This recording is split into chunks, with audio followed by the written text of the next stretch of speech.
माँ Gayatri recording studio. हो छोरा हो बाबा हाथी सवारी, छोरा हो बाबा हाथी सवारी। हाँ छोरा हो बाबा हाथी सवारी, जल्दी से लोला मोटर गाड़ी। जब के अब तू सफारी से पंडित बजेबो पूजा करेबो, फूल मंगेबो फूल बारी से। हाँ पंडित बजेबो पूजा करेबो, फूल मंगेबो फूल बारी से। हाँ पंडित बजेबो पूजा करेबो, फूल मंगेबो फूल बारी से।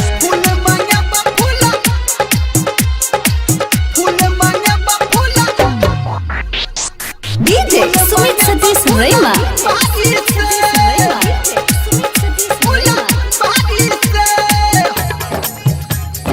अभी आप सुन रहे हैं सावरिया म्यूजिक। हाँ चलतो न कोनो बहाना हो, पूरा दा सबके सपना हो, पूरा दा सबके सपना हो बाबा चलतो न कवन बहाना हो, पूरा द सबके सपना हो, पूरा द सबके सपना हो।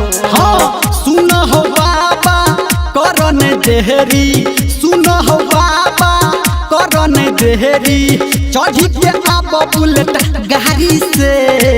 पंडित बजेबो पूजा करेबो, फूल मंगेबो फूल बारी से। हाँ पंडित बजेबो पूजा करेबो, फूल मंगेबो फूल बारी से। हाँ पंडित बजेबो पूजा करेबो, फूल मंगेबो फूल बारी से।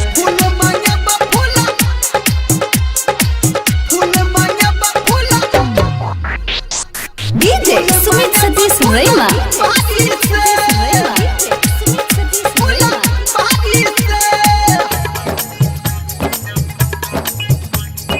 माँ गायत्री रिकॉर्डिंग स्टूडियो।